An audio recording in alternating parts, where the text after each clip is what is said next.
De novo, novamente, não é uma velha história que está sendo contada. O CRB, mais uma vez, compete e compete de igual para igual com um grande time, de que competição for que ele esteja disputando. Isso já aconteceu na Copa do Nordeste, isso provavelmente acontecerá na Copa do Brasil e pode até se colocar o Ceará nesse bojo de um time grande, e agora também na Série B do Campeonato Brasileiro. E olhe que entre os times de ponta, jogando aqui em Maceió, o CRB já havia derrotado o Coritiba. E o Coritiba é um dos grandes da Série B. É time que já foi campeão brasileiro da Série A.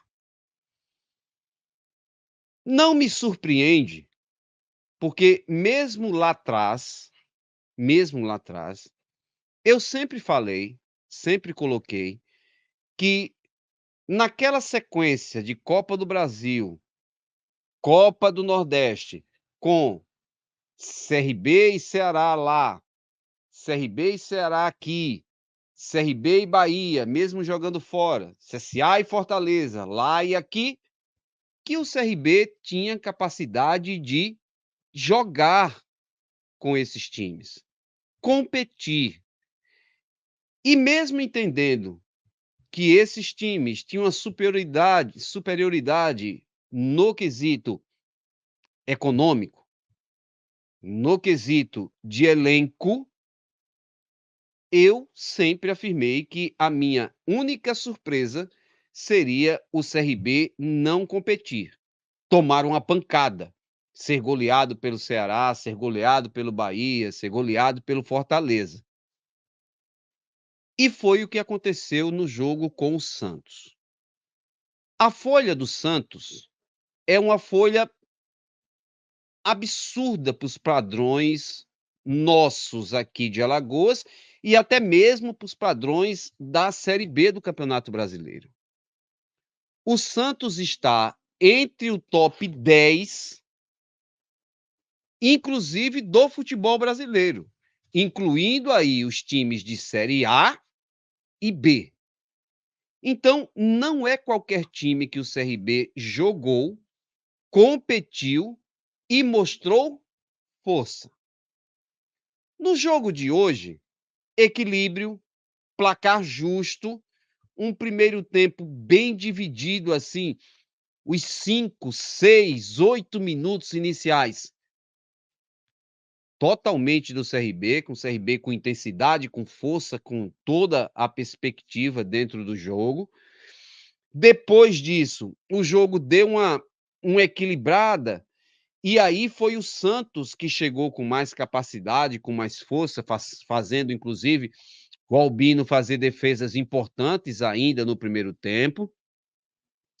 Chegou dos 25 minutos até perto do finalzinho do primeiro tempo, com um jogo mais morno, e aqueles 10 minutos finais da primeira etapa, com o CRB de novo com mais intensidade, com mais volume, chegando com mais perigo contra a meta defendida pelo Peixe. Veio o segundo tempo. E aí, no segundo tempo, o jogo começa até com uma situação mais lenta, de jogo mesmo, de movimentação. Mas, de novo, o CRB começa muito forte no segundo tempo, força o goleiro Brazão de fazer uma grande defesa logo no comecinho, e depois vem o Santos com um pouco mais de volume, até chegar ao gol, até fazer 1-0, estabelecer uma vantagem e meio que segurar as ações do jogo. O CRB começou a fazer trocas, o Santos também. Os movimentos táticos dos dois técnicos foram interessantes, usaram suas melhores peças para tentar criar alguma diferença na segunda etapa, até que Anselmo Ramon, na qualidade do Anselmo, de novo marca o gol de empate e deixa a igualdade para o jogo. Tivemos 11 minutos de acréscimos pela paralisação para a questão do gol, mas me chama a atenção que o CRB, em momento nenhum, levou nó tático, ficou sem saída para jogo, ficou sem antídoto, sem respostas para aquilo que o Carille identificava e propôs. Não, o CRB igualou situações dentro do jogo. O Santos teve mais oportunidades, teve mais chances? Concordo, concordo. Mas nós estamos falando de um time que é líder, que tem o maior investimento da Série B. Então, isso está dentro da normalidade. O Santos ter volume, ter mais chances de gol, normal. Quando os jogadores do Santos não erraram, tinha um cara chamado Matheus Albino que fez pelo menos uns 2 ou 3 milagres ao longo do jogo, garantindo que o CRB não perdesse para o time da Baixada Santista. Queria fazer observações no aspecto de desempenho do CRB. E aí, mais num desempenho individual e mais numa construção mesmo do que se busca de melhor para o time. O Rian, pelo lado esquerdo, no segundo jogo consecutivo, apresenta dificuldades em termos de marcação. É um jogador que tem velocidade, que nós já sabíamos de que tem características mais ofensivas, ou seja, é um jogador que se encaixa mais no modelo, por exemplo, de um time que jogue com 3 zagueiros, porque como ala, ele tem a possibilidade de subir e tem uma perspectiva de ter um time composto, mas recomposto, dando liberdade para o Rian. Foi no jogo passado contra o Goiás e também foi nesse jogo. Como todo mundo estuda todo mundo tem mapeado tudo isso, tanto o Goiás quanto o Santos fizeram o ataque, as incursões ofensivas, justamente pelo lado esquerdo defensivo da defesa regatiana. E levaram vantagem na maioria das jogadas. Principalmente o Santos hoje com o Otero. E no jogo passado, o Goiás com o Dieguinho, que não é nem o atacante, é o lateral, mas um lateral extremamente agudo. Talvez o Daniel tenha, com a volta do Formiga, encontrado o movimento para estabelecer este equilíbrio no sistema defensivo. Formiga, diferente do que eu esperava, entrou numa vibe, mas daquelas do cara totalmente ligado no jogo, concentrado. Ele não sentiu ausência de ritmo, ele não sentiu o tempo do jogo, não sentiu a questão de estar mais desligado pelo tempo inteiro que ele passou treinando pouco, se recuperando, fazendo transição, enfim. Entrou muito bem no jogo. Entrou muito bem no jogo. Até diria que até ligado mesmo no jogo, nos detalhes. Quando precisou peitar jogador do Santos, peitou. Quando precisou dar entrada, fazer falta, fez falta. Não foi um cara assim que estava deslumbrado em voltar. Ele estava focado naquilo que ele veio fazer naquele segundo tempo. E acho, na minha avaliação, que a atuação do Formiga naqueles minutos talvez tenha dado ao técnico Daniel Paulista a certeza de que ele será o lateral esquerdo contra o Atlético Mineiro. Lembrando que o CRB não terá o Fábio Alemão, teve uma contusão, a priori, o próprio médico do CRB fala de uma avaliação preliminar que não é, em tese, uma avaliação tão grave, mas foi problema de torção no joelho, e normalmente torção no joelho, a gente já torce, desculpa a redundância, para que não aconteça o pior. E o pior é contusão de ligamento.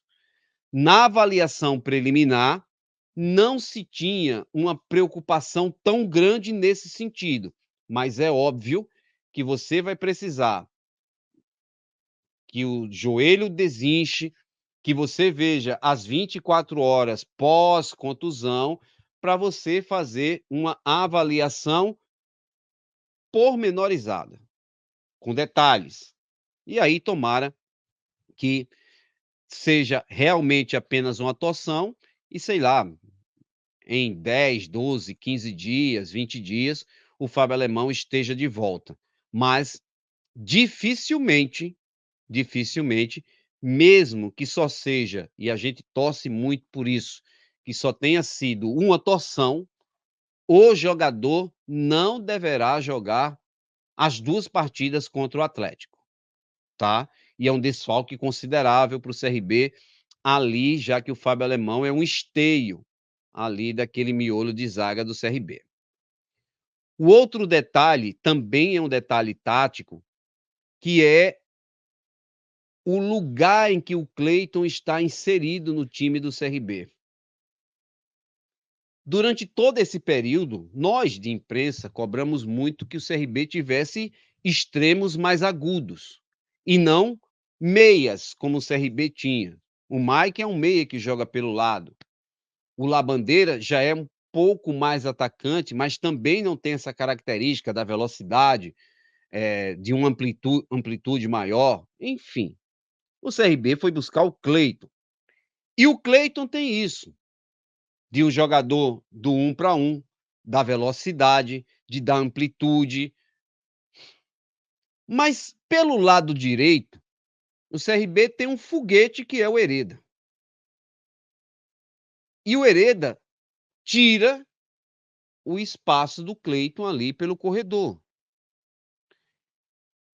Ainda não existe uma mecânica perfeita no entendimento entre Hereda e Cleiton. Havia essa mecânica com Hereda e Mike. Por ser um meia, por não ser um extremo, o Mike já fazia um movimento natural ali por dentro, se aproximava do Anselmo Ramon, e vocês vão lembrar que eu falava que, taticamente, o Mike era muito importante nesse sentido, porque ele permitia que o Hereda desenvolvesse todo o potencial dele, e mais do que isso, ele era o cara a dialogar com o Anselmo Ramon, principalmente quando o Ramon sai da área, busca a tabela, busca aquela troca de passes ali na entrada da área. E o Mike faz isso com perfeição. O Cleiton está perdido ainda nesse movimento.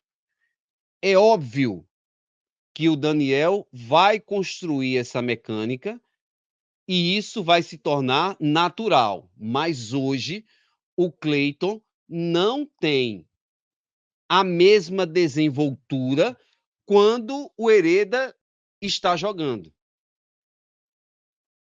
O melhor jogo do Cleiton com a camisa do CRB é um jogo em que o Hereda não joga. Ou quando o Hereda não é tão agressivo como ele é nos jogos. E o Hereda é um avião, uma opção o tempo inteiro. Então, não tenho dúvida.